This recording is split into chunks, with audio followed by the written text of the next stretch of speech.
Americans, how do things really look in your day-to-day life after Trump's presidency began? Well, I back up to a national forest that is about to be bulldozed and also apparently mined. So cool. Glad I worked my entire life to buy my dream house, only to watch the beauty of nature be destroyed. I thought the whole point of state national parks was that they were protected from being bulldozed. Edit. Please stop explaining what a national forest is. The first reply to my comment explained it perfectly already.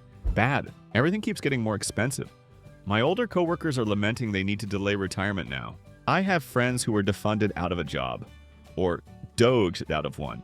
My place of work is dragging their feet on job listings to address short staffing that they were previously gung-ho about getting out there. I even have one friend who is actively trying to make arrangements to flee the country on the basis of, and I quote, "I'm a Jewish lawyer in public defense and activism, laid off by Musk, and in an interracial marriage. My ancestors couldn't be screaming at me any harder to read the writing on the walls. I work in county government on a political level, and I'm a man in a long-term and serious relationship with a man, so I am also reading the writing on the wall like your friend. I am renewing my passport even though it doesn't expire for 2 years, researching types of visas and how to get out with my partner if needed, and saving money so that I can actually get out when needed. It is good to have a short list of European former allies that have a solid English-speaking population, or English speaker accepting culture, since personally, that is one hurdle I personally would face in that consideration.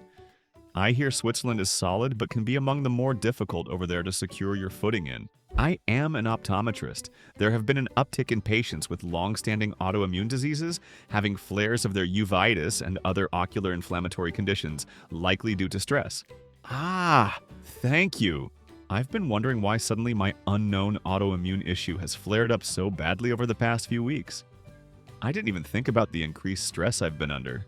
Now, if the random eye twitch would go away, that would be great. Yes, 100%. More people will also get rheumatoid arthritis, Crohn's, and other autoimmune diseases as stress levels rise in the population, while access to healthcare and medicine declines. So far, aside from the existential dread and horror mounting by the day from watching what's being done, not a lot aside from watching prices gradually increase. I'm fortunately in an industry that is not yet being majorly impacted by these chaotic decisions. For me, the Trump presidency is like watching a mushroom cloud go off in the far distance. You're not at ground zero, but you know it's bad, you know it's catastrophic, and you don't know when the fallout will reach you. Will you be far enough away to avoid the radioactivity? What form will the fallout finally take if and when it does hit? Will your bunker be sufficient to weather it for the long haul? Shit sucks, even if you're not yet being fully impacted. Just a bone-deep thrum of dread and worry. I think the fear and anxiety is a big thing. Years ago, I spent an extended period of time in an abusive relationship, and I walked away with a lot of trauma. I remember in therapy later telling the counselor that the main source of the trauma wasn't the physical violence, it was never knowing when it was coming. I never knew when he walked in the door if it would be with a smile and flowers or screaming dinner wasn't good enough. I never knew when he was going to gently massage my back when I crawled into bed, and when he was going to grab me by my hair and drag me outside into the snow. And the not knowing was by far the biggest contributor to the PTSD. That same fear is definitely part of this administration.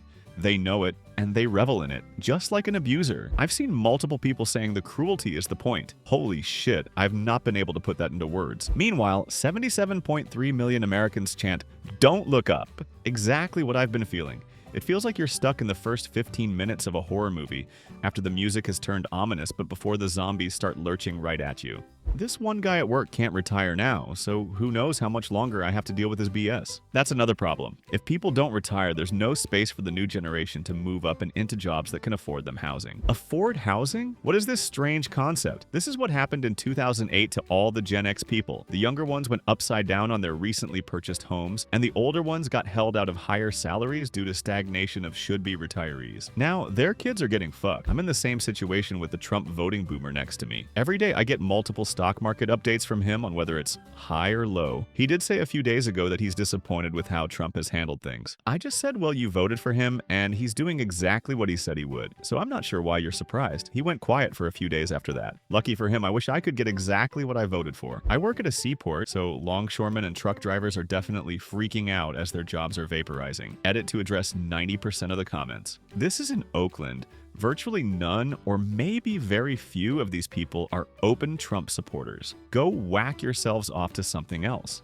Aren't those pretty vital jobs? Are they disappearing because of less trades due to tariffs? This is another great point. It's not like under the fairy tale make-believe land of American factories open and paying respectable wages to Americans, longshoremen, truck drivers, train engineers and operators, and everyone who supports these groups wouldn't lose at least as much money/your jobs. It's just another example of how oversimplified, short-sighted, and stupid the ideas are that these policies going into action are based on. I've been saying it for years. Donald Trump is a Facebook grandma. He's the kind of person who, when encountering something he doesn't know, immediately draws a conclusion as to why it is the way it is, based on the prevailing bias on Facebook or other boomer social media, and there will be absolutely no convincing him otherwise. I think this accurately describes like 40% of America. Weekly status meetings now include the phrase, "This client's plans are now on hold because of the tariffs," quite a lot. My weekly meetings include a lot of update on these regulations, deregulations, and removal of departments we're supposed to answer to. It's very confusing how quickly everything keeps changing, snapping back, etc. Upper management suddenly isn't very concerned about losing the last engineer who knew how our machinery works. Hiring freeze and pay freeze for the foreseeable future for me and my coworkers. Add in the additional cost to groceries and other purchases. Things that were $5 are now $6, and things that were $15 to $20 are now $18 to $25. It's insane. Medications have also skyrocketed. In his first day in office, Trump reversed Biden's executive order to lower prescription drug costs, and several of my meds went from $5 to $70 to $100 each. One went from $80 to $560, and that's only for 6 tablets. So I've just been suffering as I can't afford that. The tariffs on pharmaceuticals haven't even kicked in yet either. Then I hear people like Mike Johnson talking about slashing healthcare on top of all this, and it boils my blood. Edited to add, we also lost a big chunk of our retirement savings in the stock market crash the past few weeks. We moved much of it into bonds, and now those are tanking along with stocks. I also forgot to mention that a maggot arsonist who was getting off to the discord Trump was causing, with Governor Newsom over the LA fires, set our neighborhood on fire during the Santa Ana windstorms we had back in late January, and we almost lost our home. Woke up at 1 a.m. to our home filing with thick smoke. We can't even get fire insurance anymore where we live, so that would have left us homeless.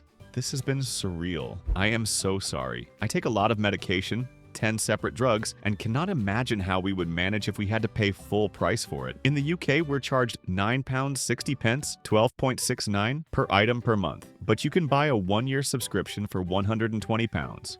$159, which covers all medications for the year. Because I had cancer, my prescriptions are free. Only good thing about that diagnosis. In the UK, we're charged £9.60, 12.69 per item per month. In England, and here I have been repeatedly corrected, thanks folks, but not Wales, you're charged £9.60 per item. In Scotland, there is no charge for prescriptions. It's free for everyone because it costs less to do it that way. In New Zealand, it's $5 per item until your family hits 20 for the year. Then it's free for the rest of the year for everyone in your family. It was that way until a couple years ago. Then the Labour government made it free for all scripts. Then the current government got in and reversed that, making it $5 per prescription again. My job manages fundraising and philanthropic giving programs.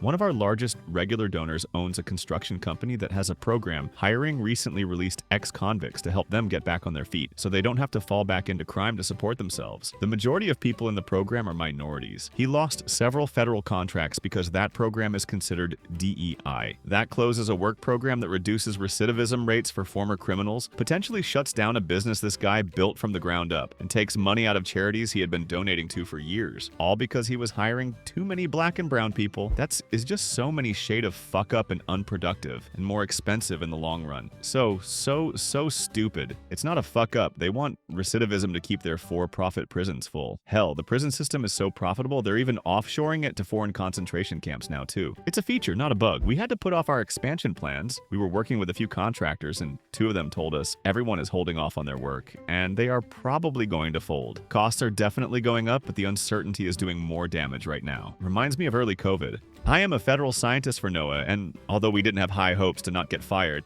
we just found out we're getting dismantled completely, so other jobs in science fields are getting scarcer by the minute as well. It sucks. No AA is getting dismantled completely? Yep, and I'm willing to bet a company owned by a Republican buddy will swoop in and buy up all the no AA equipment on the cheap and then charge us for the exact same service. President Donald Trump's nominee to head the National Oceanic and Atmospheric Administration knows the agency very well. He's the chief executive officer of a company that has fought over the use of the agency's data. For years, Barry Myers, the CEO of AccuWeather, pushed for private companies to be able to use and monetize the weather reporting gathered through U.S. government satellites and accumulated through agencies like NOAA, CNN. Barb, deleting AccuWeather now that I know it's a MAGA app. Similar boat here at USDA. Holy crap. The USDA eliminated the National Advisory Committee on Microbiological Criteria for Foods and the National Advisory Committee on Meat and Poultry Inspection. What the hell? Less testing equals fewer cases.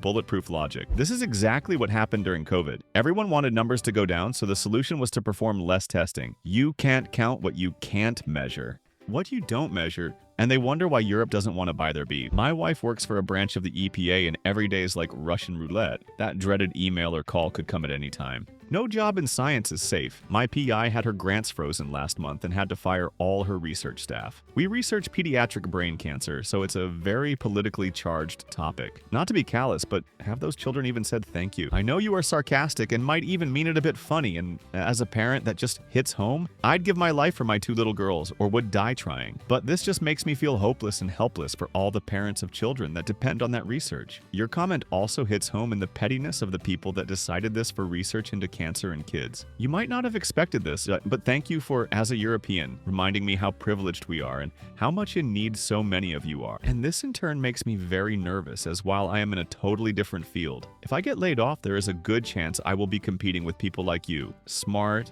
driven, good work ethics, ECT, and my life will thus be much harder. Agreed, and am experiencing this. I got laid off a few weeks ago from a private sector. Companies are getting worried and tightening their belts. And everything I apply to, been working for 20 years, 2 masters, willing to relocate, has like 100 plus applicants. And it's worrisome and competitive, and it's just all around shitty right now. Wow, deliberately hampering innovation and making a big brain drain more likely? Normally countries want to keep their scientists.